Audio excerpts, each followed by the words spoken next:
Good evening and welcome to Tucker Carlson. Tonight we have exclusive new footage to show you from the mass shooting in Las Vegas last month. The tape was given to us by a lawyer who represents several shooting victims.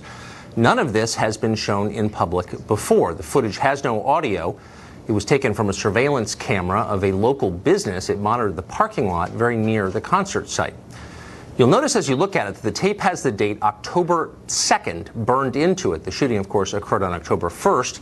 That discrepancy is the result of human error. When the camera was set up, it had the wrong date and nobody ever fixed it. But we are confident this was shot that night, October 1st. Now, the first notable development on the tape comes at 10:06. That's about 1 minute into Stephen Paddock's shooting spree, according to the timeline we now have. We see concert-goers running through the parking lot to safety in the foreground. At 10:14, much larger crowds of people come streaming through the area to escape the massacre going on. You can see a large amount of wind and debris. Apparently that's due to a helicopter hovering overhead. At 10:16, two men drag what appears to be a fallen victim into the parking lot. They try to give medical assistance to the person, but then realize apparently that it's no use, and they sit with the body while other people continue to flee right past them. Later, at 10:24 p.m., one of the men places his shirt across the victim's face, and then at 10:32, a man puts what appears to be a blanket or a towel over the body, having given up hope.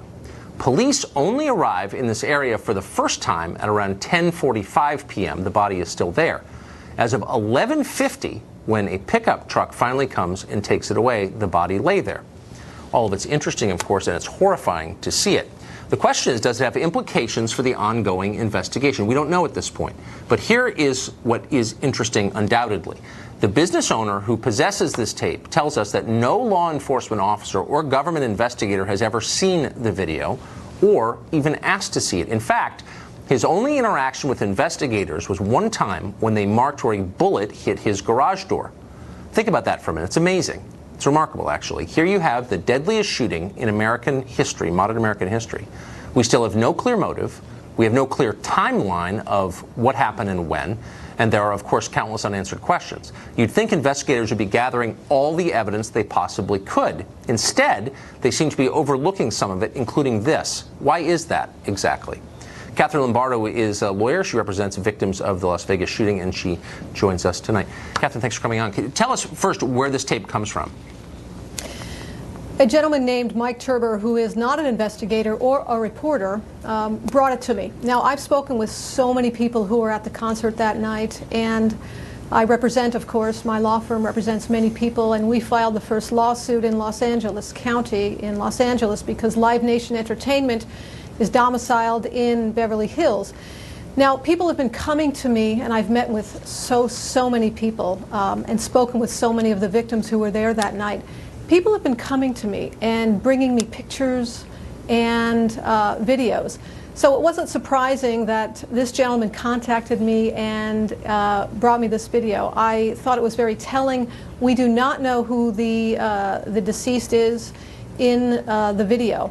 We would love for any witnesses or victims or people who were there to continue to come forward to me to bring me the information that they have. These people have suffered. Wait, I'm sorry. So you're a lawyer, you're a private attorney representing clients in a lawsuit here. Shouldn't people be bringing that evidence, those data, to investigators to try and figure out what happened? Let me explain that, okay? The investigators, although they are doing a fantastic job, I'm sure, they've gone radio silent. So we have no information from them, and we expect it to take probably about 6 months for that investigation to be completed.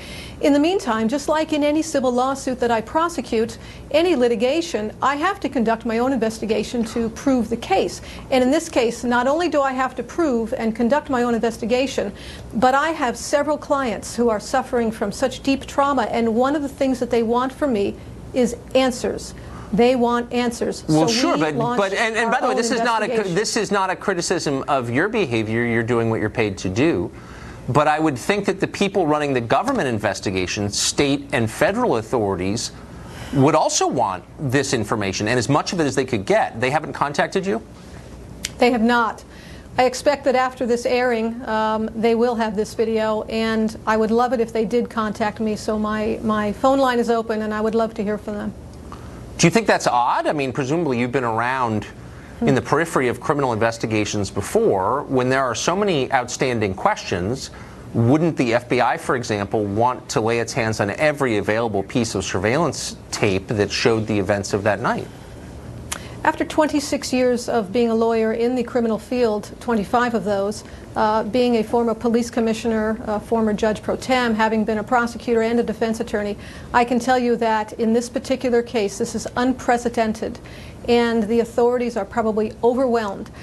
I don't know the state of their investigation. I'm assuming that they are overwhelmed and their resources cannot catch up with the needs of this investigation. Yeah, apparently, or something. So, Right. From the tape we just saw, the police, I think we said it began, the tape begins at 10:06, about a minute after the firing began. Police don't appear in the frame until about 45 minutes later, or after the hour. Is that an unusually long period of time?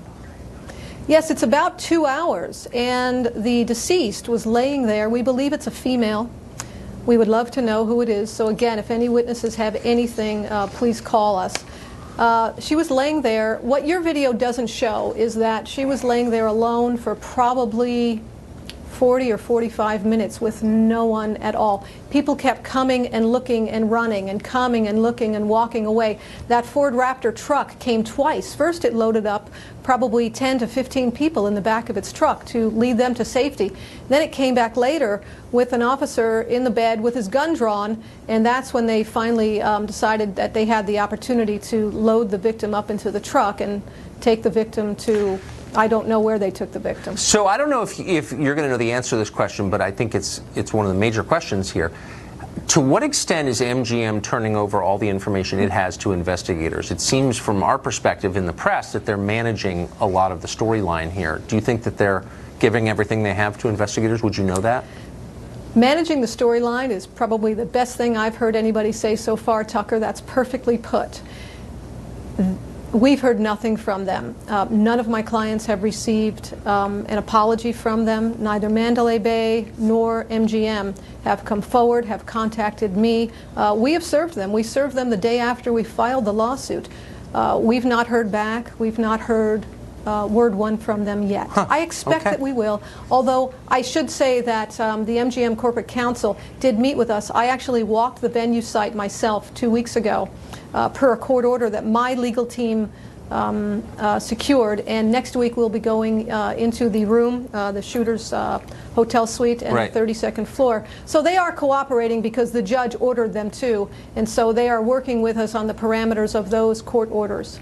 Well, the rest of us are interested to hear what we learn here. Catherine, thank you. You're welcome. Thank you. Dan Bongino is a former NYPD officer and a Secret Service agent. He's been following this case since day one, and he joins us now. I'm a little bit surprised that, and look, I mean, I understand law enforcement, as you just heard the attorney say, is overwhelmed, and there's a lot of stuff to sift through, but it does seem a little strange that there would be a clear surveillance tape like this, and no one in authority from the FBI or local authorities is asked to see it.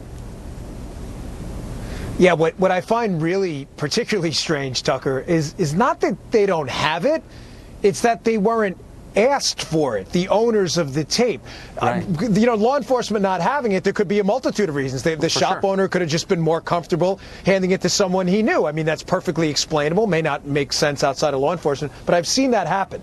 What's not explainable, however, is in one of the largest crime scenes in American history, having a homicide, Tucker, happen right in front of a camera. That's what happened. That person died and was killed. The fact that 50+ others were killed doesn't make that death any less relevant. That happened on a camera.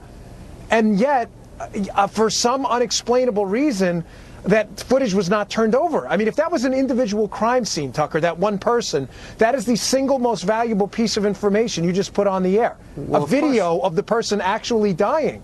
And it's just, I think, because of the... Can I just say one thing, Tucker? I think there's just three things going on here, right? It's an overwhelmingly large crime scene. Now, that's not an excuse. Someone needs to ask for help then at this point. But it's Secondly, combine that with Yes, it's true. It's just ask for help if you can't handle it at this point, right? And they may. I don't know what's going on, to be fair. But secondly, you have a corporation concerned about lawsuits here. There's no question that I have to believe behind the scenes is not exactly being fully cooperative.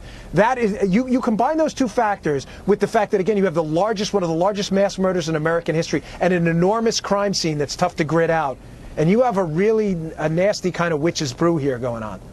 It just was, I would just make 2 points. One, I think the FBI, based on a call I had today with someone out in Nevada, is actually driving this investigation. The Clark County Sheriff has been the public face with. The FBI is basically in charge. I just think it's very odd that here you had a lawyer for families of the victims soliciting pictures and video from the public and says she's received a bunch of it. And again, it sounds like the investigators, the FBI, don't have some of that material. I just think that is jaw-dropping. And I think what's playing into this too, Tucker, is, and I'll give both sides. Just to be fair, the FBI's put up billboards. If you have this, call us. Someone may have missed that. I don't know. But again, if this was a standard crime scene, Tucker, here's how it would work. You would create your best evidence-free pathway you have. You would grid out the scene, if it was, say, a homicide in a house, and you would investigate every portion of that grid and take every piece of evidence. The problem they're having here, I think, and again, it's not an excuse. Listen, you need to fix this. This is one of the largest mass murders in American history. There is no room for error. Every eyeball's on you. The problem here is the scene is so overwhelming. I just think too many things are being missed, and it's leading to, as we've said many times before, talking about this case, a lot of people who are starting to ask a lot of questions and are starting to formulate their own theories about what happened. This has to be handled the right way. It's going to have a lasting effect on people's trust in their government, in policing and in the administration of justice. There's a huge cost to this, I think. Dan, thank you for that. And Tucker, really, yes, you absolutely, you got it. Thanks, Dan. We'll continue to follow the Las Vegas investigation as it unfolds. Liberal America has decided that statues of Robert E. Lee, Thomas Jefferson, even George Washington are no longer allowed in public spaces. So who does deserve a statue? Washington, D.C., the city council here has a very surprising choice. We'll tell you whose statue is going up outside City Hall soon. That's next.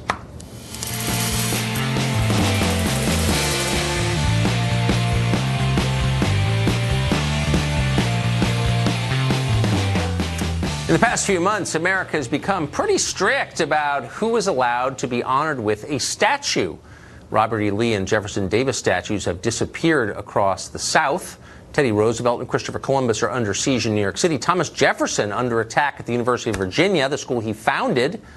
But in some cities, they're putting up statues instead of tearing them down. Washington, D.C. is one of them. The city council here is planning to erect a Mayor Marion Barry statue. That's the same Marion Barry who once said Asians, quote, have dirty shops, need to get out of the city. The same Barry once caught smoking crack on camera in 1990 at the Vista Hotel. Garland Nixon is a radio show host, been around D.C. a long time. He thinks it's a great idea. Mr. Nixon, thanks for coming on.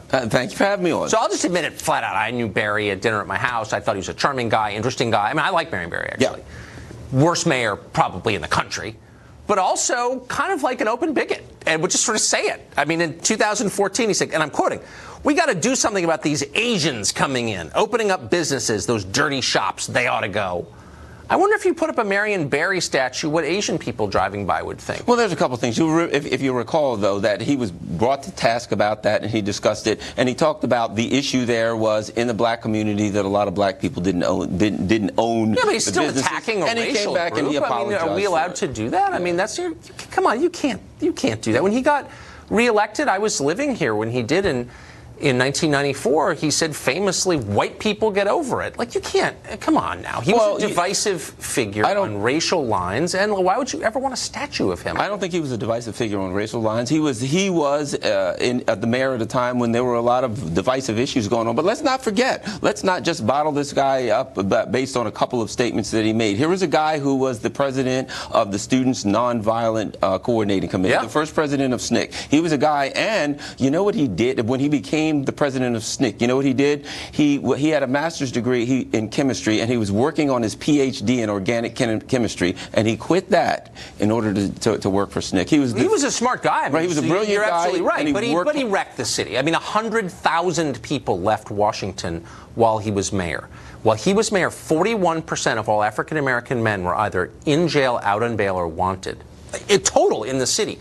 That's not a good outcome. That's not impressive. He did not make the city better. You know that. You lived here. Why would you ever put a statue to that guy? Let's not forget that when he came in, the city was a mess. When he came in as mayor, the first 3 years that he came in, they had a $13 million surplus. When he came in, actually, if you look at the numbers, and you can look it up online, when he came in, he straightened the city out. Now, what happened in the 80s and the crack epidemic of the 80s was not the fault of Marion Barry. But he was a crackhead himself. I mean, he got busted smoking crack on camera. Then he got busted again, as you know. Yes, he did.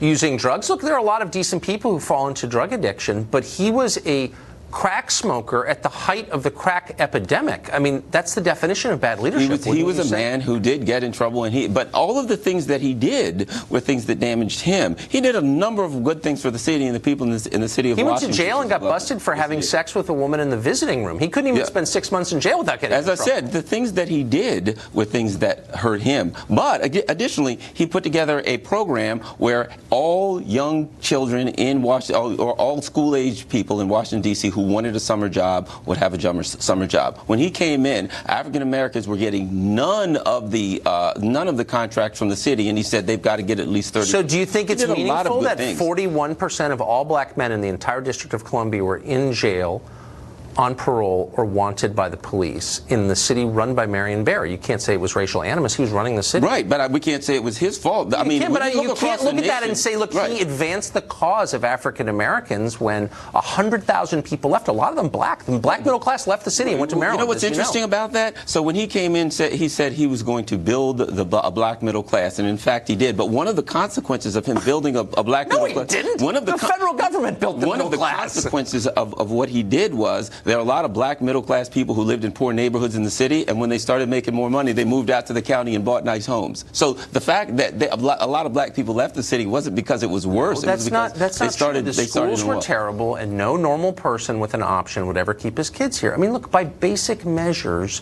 the city got worse. It's just true. Look, I think Barry was a complicated guy, an interesting guy, but for Washington, he wasn't good, and nobody really thinks that. Let me ask you this, though, since we're now evaluating everybody by our current standards. Barry was the only member of the city council to come out against gay marriage. Right. You're okay with that? Well, let's not forget, back then, when we talk about long ago, look what happened. Barack Obama, a guy who started off. The Clintons way back signed you don't. Wait, no, but hold on. You don't know the rules. The rules are that you evaluate historic figures on the basis of your current moral values. My point is, at the time he did it, that wasn't all unusual. And actually, afterwards, he said that if a bill came down and he was mayor, that he would sign it.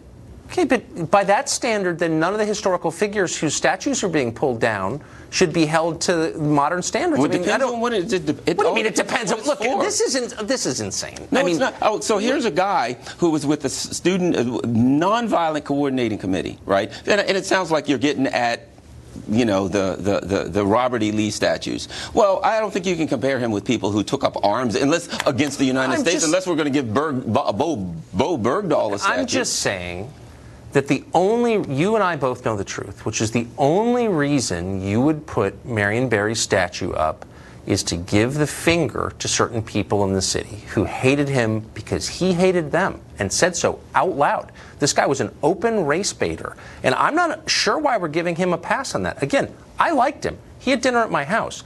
But I'm just being honest. Right. He divided this city by race. You know that he did. And that's his chief appeal. Why would we want to keep doing that? So I would argue that he didn't divide the city by race. I would argue that he came in at a time in America where the nation was divided by race, and he did everything that he could to bring it together. Oh, really? Well, so when you say, we've got to do something about these Asians coming in, they're dirty shops, they ought to go. Is that bringing us together based on race? My point is, you cannot evaluate the man based on a single statement. That he walked back later and apologized for. How about white people get over it? Well, there's nothing wrong with saying that. If he felt as though white people were freaked out because there was a black mayor, there's nothing wrong with generalizing? Really? Come on, that's insane. You can't generalize on the basis of race, but, because that's inherently divisive, because not everyone who looks the same has the same opinions. But you can't divide a man. I mean, you can't take a man who lived 80 years old, who was a principal figure in the civil rights movement, and say, well, he made 2 statements, so we got to drop all of the rest of the stuff that he did. He made a lot more than 2. The bitch set me up, for example. Look, if they put the Barry statue up, do you mind if I cover it with a sheet just so my sensibilities aren't offended? I got a problem with that. But, you know, if you can get away with it, good luck. I can't. The Metro Police might grab you. But, yeah, I think they would. Garland Nixon, thank you for joining us. Oh, thank you. Well, the new CEO of the Podesta Group is abandoning that company after just 2 weeks. Why could that be happening? Why the sudden flight away from the Podesta Group? We'll talk to an expert on the shady side of Washington business. Coming up.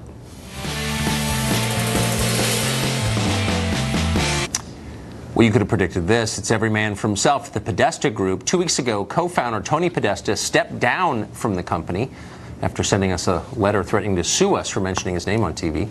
There was speculation he could soon be indicted by the independent counsel, Robert Mueller. We're waiting to see if that's going to happen. Now, Podesta's successor, Kimberly Fritz, has announced she is quitting to start her own firm. We were the first to report that the Podesta Group was at the center of Mueller's investigation after a source told us about the company's multi-year effort to lobby on behalf of foreign powers, including Russia-backed Ukrainian figures, without disclosing its status as a foreign agent, which it certainly was. Peter Schweitzer wrote the book Clinton Cash. He's an expert on Washington corruption and backroom dealing. He joins us tonight. Peter, are you surprised that the Podesta Group's revenues dropped dramatically after Hillary lost? Do you think there was a connection? Yes, absolutely. Huge connection, because lobbying is ultimately about access. Lobbyists will tell you, Tucker, you've heard it a million times, as have I, no, we're really hired for our expertise. Right. That's simply not the case. It's about access. So, yeah, the revenue is drying up, but there's also major legal problems that the Podesta Group is facing. And I think Fritz made a very reasonable decision to abandon ship. So if you were one of Mueller's investigators, how would you be thinking about the Podesta Group? What would you be looking at? Well, you'd be looking at a couple of things. First of all, the Podesta Group, really over the course of almost the last calendar year, has been amending their filings in Washington, D.C., their lobbying records with the federal government. There's something called the Foreign Agents Registration Act, FARA, right, set up in the 1930s, basically to counteract Nazi propaganda efforts in the United States. If you do work for a foreign political party or a foreign government, you're required to disclose that and register it. The Podesta Group did not on numerous occasions, not just related to Ukraine. And so they've been amending those filings over the last year. It's a little bit too little too late. So they're going to face some real challenges there, particularly because now we know that this is what Paul Manafort is being charged with. Right. If they're going to be consistent, you're charging Manafort, you're going to have to charge Podesta as well. You certainly think so. Those are the kinds of things you're looking for. So, but I don't understand. So you're required by federal law to register if you're lobbying on behalf of a foreign government. But then the Podesta Group never bothered to do that. And then years later, after the group on whose behalf they were working disbanded, doesn't even exist anymore, they register retroactively? How is that legal? Can I do that with my taxes? It'd be great if we could, isn't it, Tucker? I mean, look, here's the issue. The foreign governments will try, as in the case of the Ukraine, for example, they'll funnel it through a third party. There was this European Ukrainian foundation that the Ukrainian government, Yanukovych government, funded, and then they paid. That doesn't change the fact that the government paid for it. So they are trying now to, in a sense, cover up the fact and say, no, it was foreign registration. We're now complying with the law. This is not a law that, unfortunately, has been enforced all that much in the past. I think that's a huge mistake. In the case of Manafort and in the case of Podesta, we ought to enforce those laws because these laws require greater disclosure. If you're lobbying for a foreign government, you're required to say who you met with specifically, on what date, exactly what you talked about. And we deserve, as citizens, to know who these hired guns are when they're working for foreign governments. The most powerful lobbies in Washington are not registered under FARA. And I find it a little bit disingenuous. You see these members of Congress jumping up and down about how the Russians hacked our election and foreigners are really determining the course of our democracy, and yet they're not even enforcing the laws on the books. Why is that? That's a great point. And that's I think, one of the real problems in Washington, D.C., Tucker. You and I have talked about it for years. Business as usual in Washington oftentimes spills over into, frankly, illegal activity. Yeah. And they don't want to police themselves. And it's time for that to change. And people like Trump, people don't like Trump. The fact of the matter is the disruptive effect of Trump coming into Washington is a lot of these issues are being exposed and should be exposed. And hopefully we're going to start using the teeth of the law to bite into some of these people. That needs to be done. That's exactly right. Let's take this Russia thing seriously. You say a foreign government is influencing policies in the United States. Okay, let's take a close look at which foreign governments are doing that. No one wants to do that, I notice. Peter, thank you very much for your expertise on this. Thanks, Tucker. Better. Well, there's been an avalanche of sex scandals from Alabama to Hollywood. We'll discuss the very latest depressing developments on that next. Some have implications.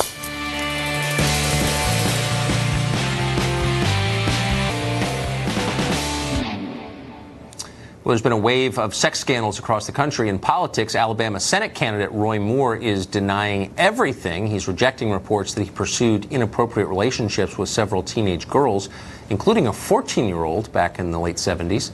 Meanwhile, comedian Louis C.K. is admitting to everything. He acknowledges he engaged in lewd behavior with several women. He's apologized for that.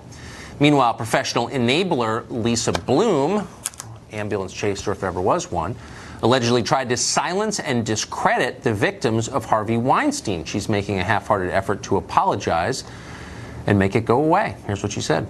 Let me say, I very much regret ever being involved in this. I'm mortified that I was connected with him in any way.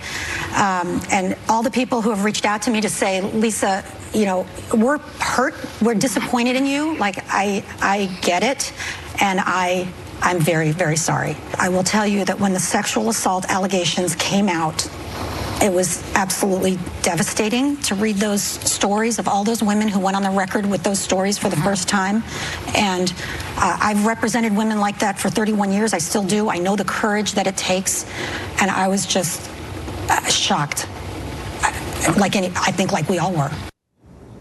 That's a lie, by the way. She was paid cash money to discredit those accusers. And the question is she going to return the money? How much was she paid? Single most disingenuous television appearance of the year, and that's saying a lot. Well, it's no surprise that the LAPD has formed a special task force to investigate sex crimes in Hollywood. Tammy Bruce is a radio show host, and she joins us tonight. So, Tammy, there are a couple different tracks here. First, to the Roy Moore story. I read the story in the Washington Post, a paper I never read.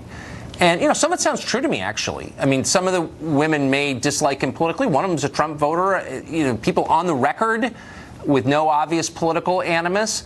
The problem is that I think a lot of other people so distrust the media that even when maybe what they're reporting is correct, it's hard to know exactly. And maybe that's one of the costs of the press just abandoning objectivity completely. Nobody believes anything anymore. Yeah, that's their abandonment of their responsibility and their duty. And it's happened clearly over a period of actually a couple of decades. You could even argue all the way back to Walter Cronkite and the misleading regarding the Vietnam War. That's what we're hearing, and that's what I'm seeing in social media and the larger discussions, is that the voters there really think it is another establishment hit job. If there's any kind of question, they don't trust the media, and so they dismiss it in that fashion as well. And then, of course, the Washington Post has been really exclusively political.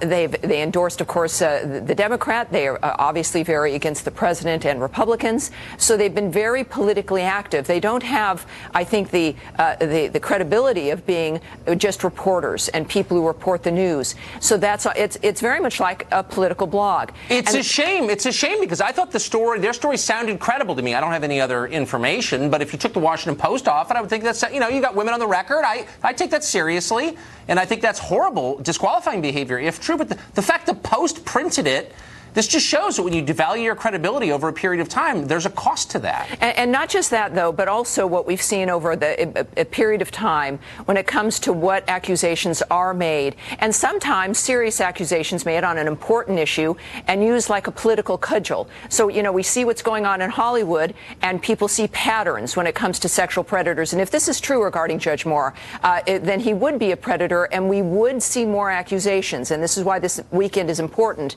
But normally, normally what you see, because this is like potato chips. You don't do just one, right? You have these patterns of a number of women over a period of years, similar actions, and the ubiquitous everybody knows, right? We don't see that at this point with Judge Moore, and this is also why people are questioning it, because it seems to be so out of character.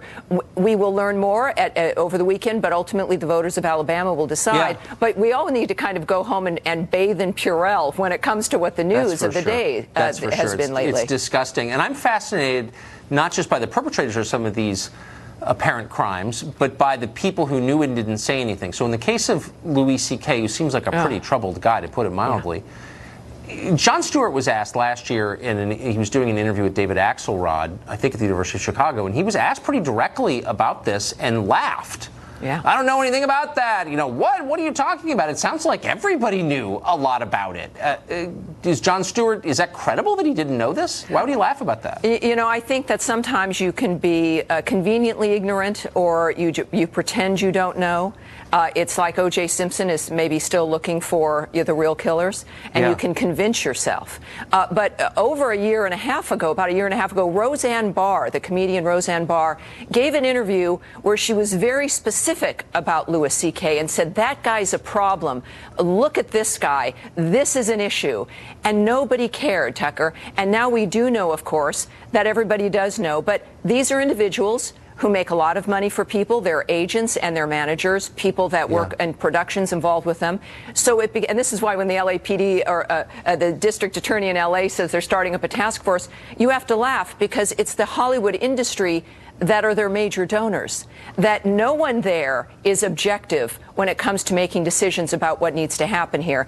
Maybe the federal government, not that we trust them a great deal, needs to act, but certainly Los Angeles, the politicians in California are the last people we should look to for justice in this regard. There are a lot of people in television and politics and entertainment who are really creepy in their personal lives and just weird and unhappy. And maybe we can do a segment next week about why that is. It's an interesting. I mean, have you noticed this? You've been around this stuff your whole life. Yes. It's not a cross section of America. It's like all the weird people wound up in front of cameras. Have you noticed that? Yeah, I grew up in it, and I don't use the word victim a lot, but it was a victim to some degree of this dynamic. So there's a lot going on, and I'd like to explore that with you. It would be fun. Tammy Bruce, thank you. Great to see you. Thanks, Tucker.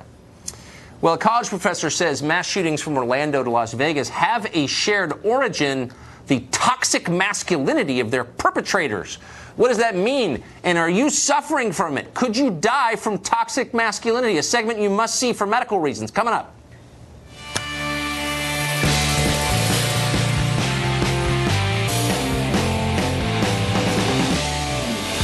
Devin Kelly was a violent, unstable, mentally ill person. He savagely beat his wife and stepson. He killed animals, tortured them. He decided to shoot up a church in Sutherland Springs, Texas. It was a horrifying decision, but probably not that surprising. Some people are unsatisfied with that explanation, though. Just because he was deranged doesn't mean that's why he did it. Well, Drexel professor George Ciarello-Maurer says that a key cause of the attack is Kelly's race. In a radio interview, the professor said that, quote, whiteness has a, quote, institutional apparatus that encourages white men to feel as though they're on the losing side of history. That makes them feel like victims and causes them to, quote, lash out by committing mass murder. It's a strange claim, but the really strange thing is how this same professor explains blame. Keep in mind, we've had him on the show, and he's the one who just last year tweeted out he was hoping for white genocide for Christmas, espousing violence himself. We'll hope he'll come back to explain. Not everybody thinks race is what causes shootings. Some think it's gender that does it. A professor at Kutztown University in the state of Pennsylvania says the biggest thing to blame for the spate of mass shootings we've seen recently is something called toxic masculinity. Colleen Clemens teaches women's and gender studies, needless to say, and shortly after the Sutherland Springs shootings tweeted this, quote, toxic masculinity is killing everyone. Repeat, toxic masculinity is killing everyone. Repeat, toxic masculinity is killing everyone. Repeat, we could go on. But there are only a certain number of characters allowed in a tweet. Kathy Aru is the founding publisher of Catalina Magazine. She joins us tonight. So, Kathy, we asked the professor to come on. She sent us a very long and actually very nice email saying that she feared for her safety and couldn't come on. You were brave enough to do so. Tell us, if you would, if you know the answer, what is toxic masculinity? How do you catch it? What's the cure? Well, according to the professor's article, toxic masculinity is the man's fear that he's losing his power.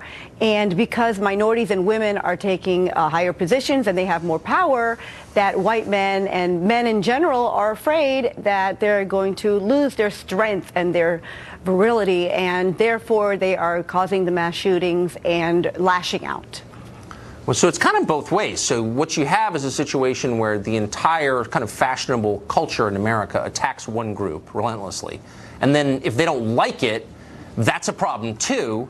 And then if there's a shooting committed by someone who looks that way, that's the result of them. I mean, this is kind of a nonsense theory, isn't it? Maybe the guy committed a mass shooting because he was crazy or he had some kind of other animus. Does it have to be because of his gender? Yes. I mean, if you look at it, yes, men are more violent than women. Of the mass shootings we've had in the last 25 years, 88 have been by men, 2 have been by women. So we definitely have a problem with men in this country. Men are committing the murders. Okay, well that is true. Of course, men commit the overwhelming majority of violent crimes. But I thought men and women were exactly the same. I mean, I'm kind of losing track of my feminist orthodoxies here, and I think some of them may be on a collision course about to hit each other. So men and women are exactly the same. You can transition from one to the other by snapping your fingers, and everyone has to believe that that's real. But they're totally different, which is true. Women are better, unfortunately. We are not the murderers of our society. We are not committing the crimes. We commit less than 20% of the crimes. So That's actually, true. Men are not as good as women. We are actually better. We're safer. But what about men who transition to it? So if a man says, if he's got the terrible case of toxic masculinity, yes, he's on his deathbed dying from toxic masculinity, right? And he says, "Bam, I'm a woman now." Does it cure him?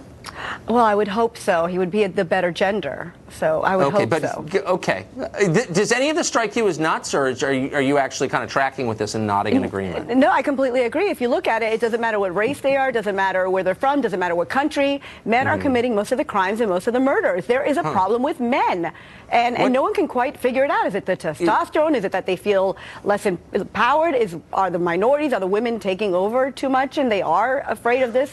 Is there an upside to masculinity? So let's say a hostile power tries to invade the country and, you know, burn your house and kill the livestock and carry your women off over their shoulder or whatever. Is it that's the point when you'd want to have some toxic masculinity around, right? Well, actually, it's funny. I actually have 2 cadets from West Point in my studio right now watching, and I asked them in the commercial break, I hope you guys have a lot of toxic masculinity, because the whole point is to go kill people in order to protect us. That's a good use of toxic masculinity. Well, right. Her article said that not all men suffer from this. So she did say that in her article, and Ms. Clemens, the professor, said in her article, but the men that do have it are dangerous, and these are the ones committing the crimes. So, yeah, it's wonderful that we have these guys that are protecting our country, these wonderful men and women who are protecting our country. But those who have this toxic masculinity are committing crimes. These mass murders are nonstop. Is there a measure? Is there some kind of like swab or blood test that can tell me if my masculinity is getting to dangerous levels? No, unfortunately, I think it's too late. I think it's when the mass murders occur. Yes. So if there's toxic masculinity, that suggests the polar, right? The toxic femininity. What would that look like? Well, and how sugar and prevalent is spice that? and everything nice. I mean, that's what it's like to be a girl. But boys will be boys, and that's what we're raising. We're raising boys to think that they should be more powerful and stronger. That's what the professor was saying. Maybe we're just not raising them right. Why are women supposed to be nonviolent? Okay, but is there such a thing as toxic femininity? No. Can you be too you can be way too masculine. We do no wrong. But you can't Women be do too no feminine. wrong. The numbers prove it. The statistics prove it. Women do not do wrong. That doesn't sound like feminism to me exactly. What? That It's sounds just a like fact. kind of the 19th century understanding of women. No, it's just a Again, fact. you're Women are confusing me responsible. here. Women are Okay. responsible. We're not killing. We're not committing crimes. We're just the smarter gender. Huh.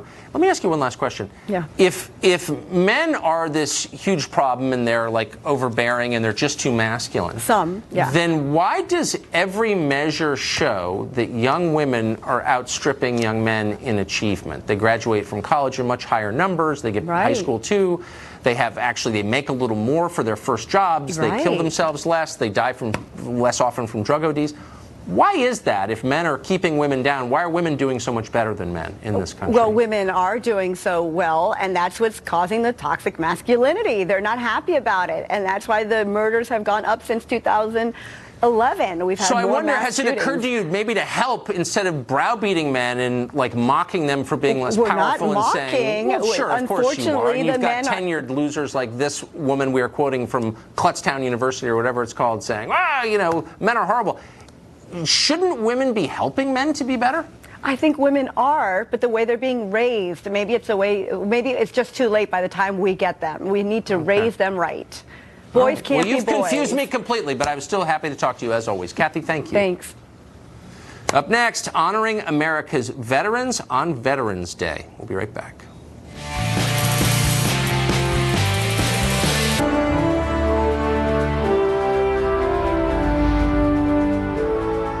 Tomorrow's Veterans Day. Both Fox News and our sister network, Fox Business, are committed to honoring America's veterans.